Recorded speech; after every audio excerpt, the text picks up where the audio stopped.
시청자 여러분, 안녕하십니까? 저는 백석대학교 교수 임원택 목사입니다. 앞으로 7번에 걸쳐 여러분과 함께 개혁주의 생명신학 7대 실천운동을 살펴볼 텐데, 그 전에 오늘은 먼저 개혁주의 생명신학이 어떤 신학인지, 그리고 오늘날 우리 한국교회에 왜 개혁주의 생명신학이 필요한지 말씀드리겠습니다.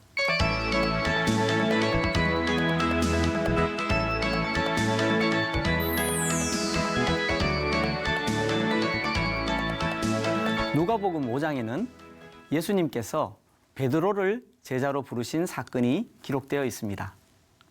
그 사건은 게네사렛 호숫가에서 일어났습니다. 참고로 게네사렛 호수는 갈릴리 호수의 다른 이름이었는데 때로는 디베라의 갈릴리라고도 불렀습니다. 갈릴리 호숫가에 예수님의 말씀을 듣기 위해 몰려온 무리들이 있었고, 예수님께서는 그들에게 말씀을 가르쳐 주셨지만 예수님은 그 무리 가운데 있지 않은 이들에게도 관심을 가지셨습니다. 배 두 척에서 나와서 그물을 싣고 있는 어부들은 예수님을 따르며 말씀을 듣고 있던 무리들과 달리 자기들의 생업인 그물질을 마치고 그물을 정리하는 중이었습니다. 예수님께서는 그들에게 먼저 다가가셨습니다. 그 배는 우리가 베드로라고 부르는 시몬의 배였습니다. 예수님께서 시몬에게 배를 육지에서 조금 떼라고 청하시고 배에 앉으셔서 무리를 가르치셨습니다. 배를 육지에서 조금 떼라고 하신 이유는 그래야 온 무리가 예수님을 더 잘 보고 들을 수 있기 때문이었습니다. 시몬의 배가 예수님의 강대상이 되었고, 시몬도 졸지에 예수님의 청중 중 한 사람이 되었습니다. 시몬의 성정을 고려할 때 저는 이 자체가 이미 놀라운 일이라 생각합니다. 베드로는 성격이 급하고 센 사람입니다. 예수님을 믿고 나서도 성격은 쉽게 바뀌지 않지요. 베드로는 예수님께서 풍랑 중에 물 위로 걸어오시자 예수님께로 바로 다가가다가 물에 빠져 허우적거리기도 했고, 대제사장의 종들이 예수님을 잡으러 오자 그중 하나인 말고의 귀를 자기 칼로 베어버릴 정도로 성격이 있는 사람입니다.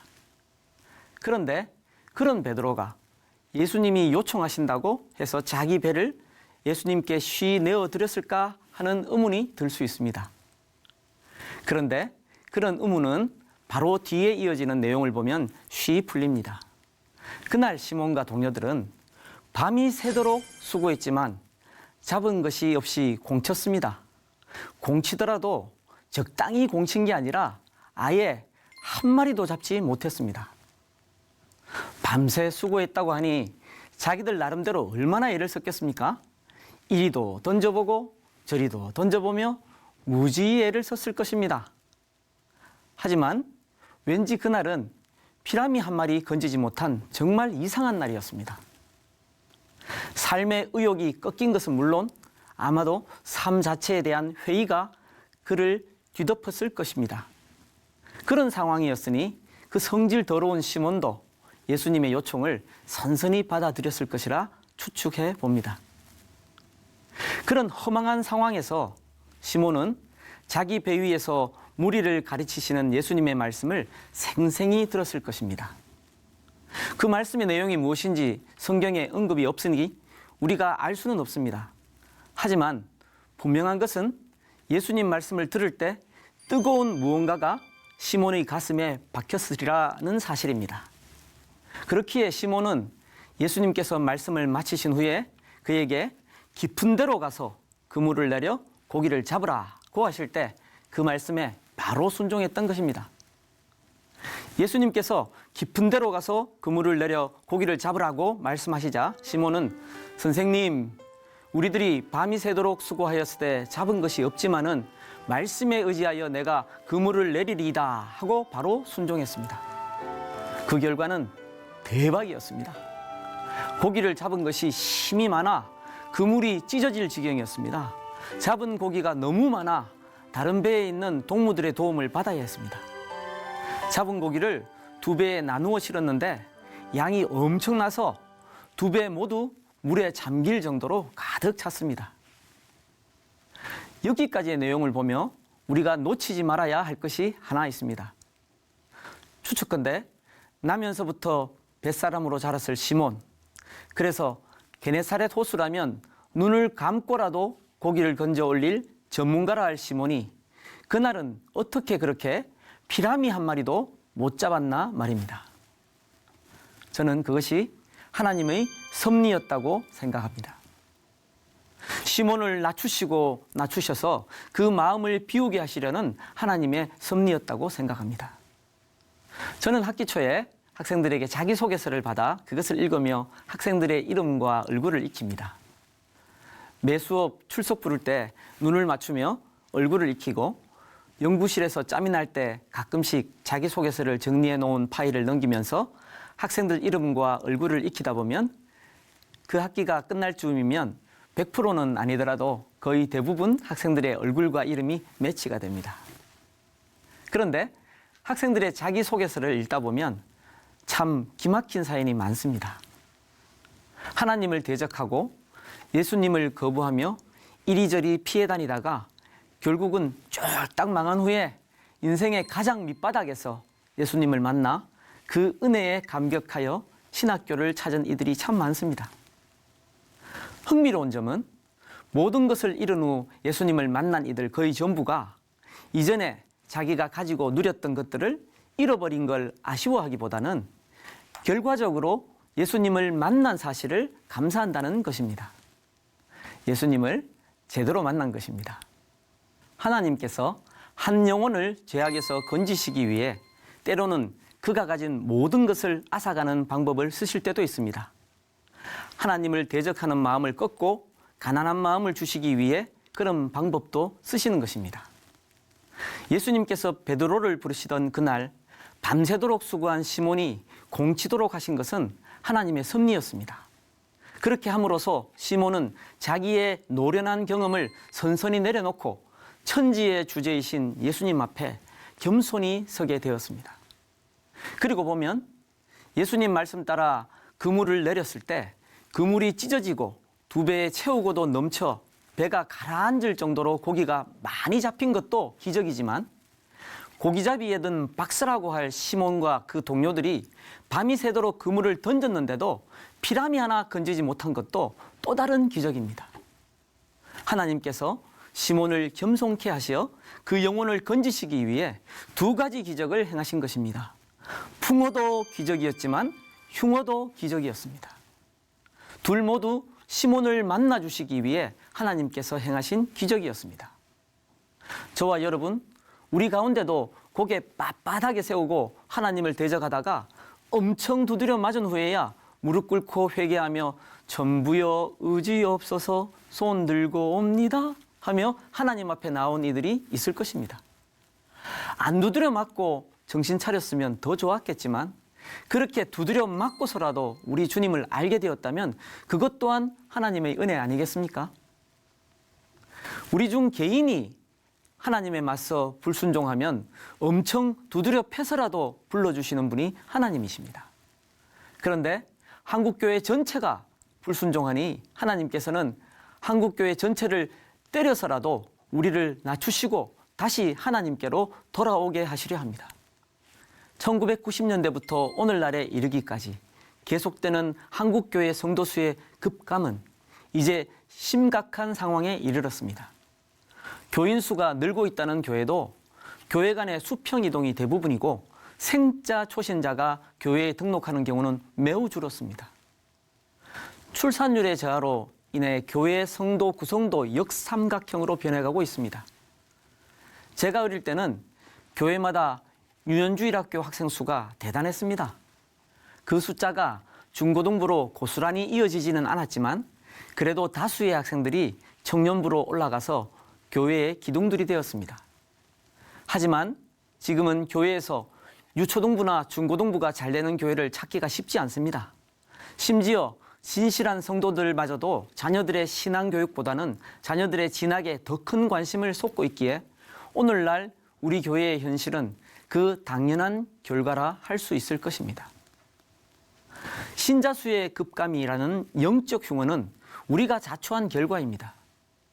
우리나라는 개신교회들 중 장로교파가 다른 교파들, 즉 감리교나 침례교보다 강세인 특별한 나라인데, 다른 교파들은 차치하고라도 장로교파 신학교들에서 해마다 배출되는 졸업생들이 수천 명이 됩니다. 그렇다면 장로교 신학교들에서 지금껏 배출된 졸업생들만 해도 수만 명이 될 겁니다. 수많은 신학교들에서 해마다 신학생들을 엄청나게 배출하고 있는 이런 상황인데도 생자 초신자 전도는 급감하고 성도 수는 오히려 줄어드는 한국교회의 현 상황은 한마디로 말해 영적 흉어의 기적이라 할 것입니다.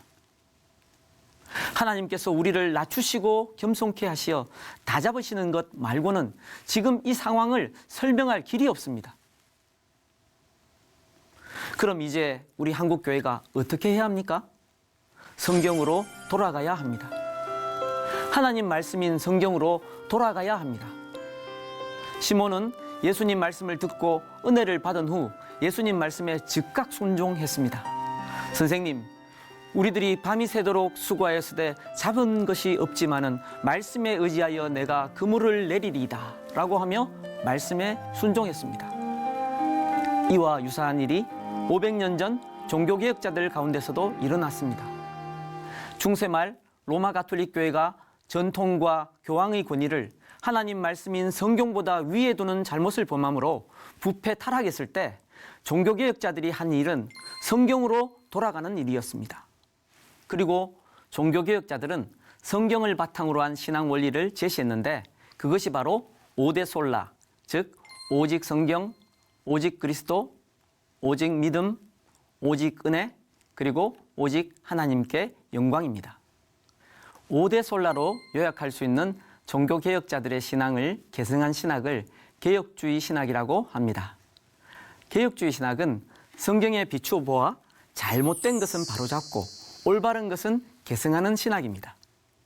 성경대로 실천하자는 신학이니 세상에서 개혁주의 신학보다 더 좋은 신학은 없을 것입니다. 개혁주의 신학이 이렇게 좋은 신학이라면 왜 개혁주의 생명신학이 필요합니까? 개혁주의 생명신학은 개혁주의 신학과 다르지 않습니다. 하나님 말씀인 성경에 비추어 보아 잘못된 것은 바로잡고 올바른 것은 계승하는 개혁신학과 동일한 신학입니다. 문제는 오늘날 개혁주의 신학이 5대 솔라를 강조하면서도 삶 속에서 실천하지 못함으로 생명력을 상실한 것입니다. 개혁주의를 표방하면서도 실천하지 못함으로 예수 그리스도의 생명이 빠져버린 것입니다. 그러므로 개혁주의 신학에 예수 그리스도의 생명을 회복시키려는 실천 운동이 바로 개혁주의 생명신학입니다. 개혁주의 신학에 예수 그리스도의 생명을 회복시키는 것은 나의 힘으로 되지 않습니다. 그리스도가 내 안에, 내가 그리스도 안에 있을 때 가능합니다. 그래서 개혁주의 생명신학은 개혁주의 신학에 예수 그리스도의 생명을 회복시키는 방법으로 7가지 실천 운동을 제시합니다. 신앙운동, 신학회복운동, 회개 용서운동, 영적 생명운동, 하나님 나라운동, 나눔운동, 그리고 기도 성령운동이 개혁주의 생명신학 7대 실천 운동입니다. 개혁주의 생명신학 7대 실천 운동을 본격적으로 살피기 전에 개혁주의 생명신학이 어떻게 개혁주의 신학에 예수 그리스도의 생명을 회복시키는 실천 운동이 될 수 있는지 맛보기를 들어보겠습니다. 16세기 종교개혁자들은 중세 로마 가톨릭 교회가 하나님 말씀인 성경보다 전통을 더 중시하므로 그릇된 길로 간 데 맞서서 성경을 신앙과 삶의 절대적 기준으로 삼고 성경 자체를 가르침으로 교회 가운데 복음의 능력을 회복시켰습니다. 그 원리가 오직 성경이었습니다. 개혁주의 생명신학이 강조하는 오직 성경은 이와 같은 맥락에 있으면서도 또 다른 의미가 있습니다. 중세말 로마 가톨릭 교회가 성경보다 전통을 더 우위에 둔 것이 문제라면 오늘날 우리는 성경보다 내 자신이 전하여 받은 신학을 더 우위에 두는 것이 문제입니다. 16세기 종교개혁자들의 신앙을 계승한 16세기 후반과 17세기 개신교 정통주의 신학자들의 신학 내용이 새로운 전통이 되어 성경을 강단에서 밀어낸 것입니다. 중세 로마 가톨릭 교회가 성경이 있어야 할 자리에 전통을 둔 것이 문제였다면 오늘날 우리는 하나님 말씀인 성경이 있어야 할 자리에 우리 지식의 총체인 신학을 둔 것이 문제입니다. 하나님의 말씀을 성령님의 역사하심을 따라 선포하고 가르치면 예수 그리스도를 대적하던 이들이 십자가의 사랑을 알고 그 앞에 자복하는 생명의 역사가 일어남이 당연할 텐데 새로운 전통이 된 신학만 붙들 뿐 하나님의 말씀인 성경으로 승부하는 목회자들이 사라지다 보니 오늘날 우리 교회가 예수 그리스도의 생명력을 잃어버리고 성도 수는 급감하는 상황을 맞게 된 것입니다. 그래서 개혁주의 생명신학을 주창한 장종현 박사님께서는 신학은 학문이 아니다 라고 주장하신 것입니다. 말씀을 자의적으로 해석하는 일은 막아야 하기에 건전한 신학 전통을 익히되 강단에서는 신학을 가르치는 것이 아니라 하나님의 말씀인 성경을 전하고 가르쳐야 한다는 것이 신학은 학문이 아니다라는 주장의 귀결입니다. 성경을 가르치기 위해서는 목사 자신이 먼저 성경 말씀의 은혜를 누리고 알아야 하기에 우리 학교에서는 목사 후보생인 신학생들에게 성경을 읽고 쓰게 합니다. 우리 한국교회 초기 목사님들의 경우 성경을 읽는 것은 너무 당연한 일이기에 성경 읽기와 쓰기를 신학교 과목에 넣을 필요가 없었습니다. 그런데 오늘날 우리 신학교들에서는 신학 과목은 많이 수강하지만 신학생들이 성경을 읽는 일은 뒷전으로 미는 상황이 벌어지고 있습니다. 다른 학교들도 우리 학교와 거의 비슷한 상황일 텐데 다른 점은 우리 학교는 이런 현실을 정직하게 인정하고 성경 읽기와 쓰기를 정규 과목으로 편성했다는 것입니다. 이것이 다가 아닙니다. 성경 읽기와 쓰기를 정규 과목으로 편성한 것 외에 우리 학교에서는 2주간의 신입생 수련회를 마련해 신학생들이 신학 수업을 시작하기 전에 말씀과 기도의 능력을 맛보고 체험하도록 돕고 있습니다. 수련회 낮 시간에는 성경 통독을 통해 성경 말씀의 능력을 체험하고 밤과 새벽 집회 때는 목사님들의 설교를 듣고 기도함으로 기도의 능력을 체험하도록 이끌어 주는 것입니다. 성경 말씀이 하나님의 말씀이지만 성령님께서 우리 심령에 역사하시지 않으시면 성경이 생명의 말씀으로 우리에게 다가오지 않습니다. 그래서 우리 학생들이 성경을 읽고 필사하는 그 자체로 만족할 것이 아니라 하나님 말씀을 성령님의 충만하신 역사 가운데 자신의 말씀으로 받게 되기를 바라며 이렇게 하는 것입니다.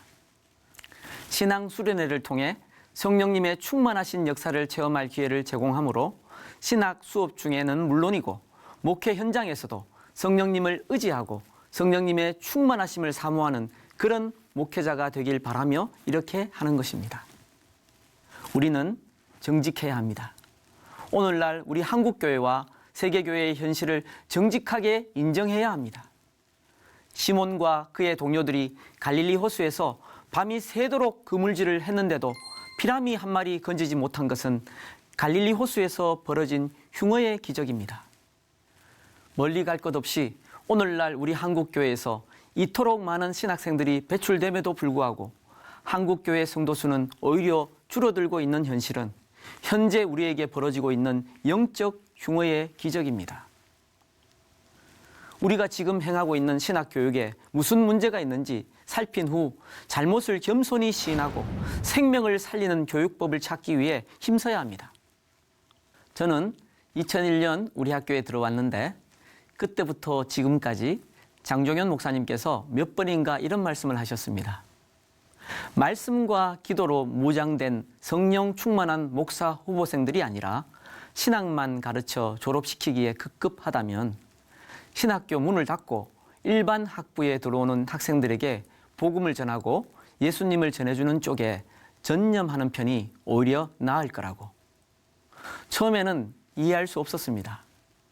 신학을 더 배우기 위해 유학을 간 이유도 그랬지만 유학 후에 한국에 돌아오면서도 저는 하나님께서 제게 학생들을 가르칠 기회를 주신다면 그 학생들은 당연히 목사 후보생들인 신학대학원 학생들이어야 한다는 생각을 가지고 있었기 때문입니다.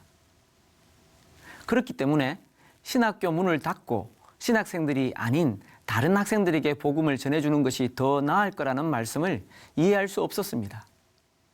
하지만 이제는 조금 알 것 같습니다.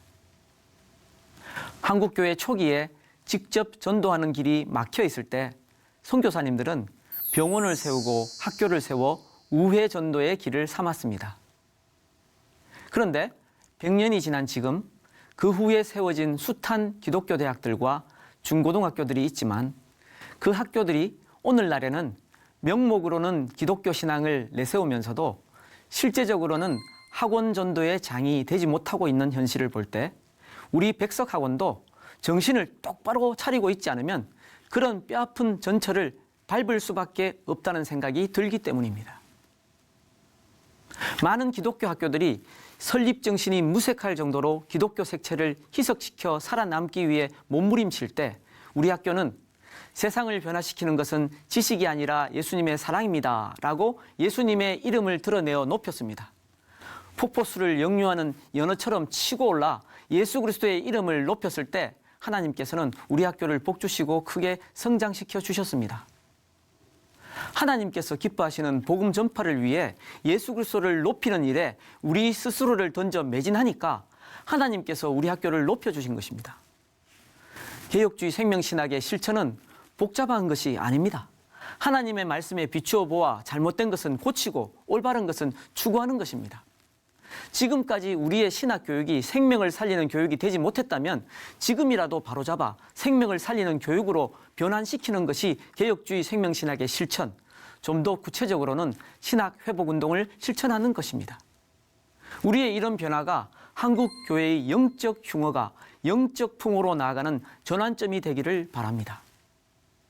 끝으로 갈릴리 호수의 흉어가 예수 그리스도의 말씀에 의지하여 믿음으로 그물을 내릴 때 갈릴리 호수의 풍어 기적으로 나아갔듯이 이제 한국교회가 개혁주의 생명신학 7대 실천운동을 통해 예수 그리스도의 생명을 회복함으로 오늘날 한국교회의 영적 흉어가 영적 풍어로 전환되는 대반전이 일어나길 기대합니다.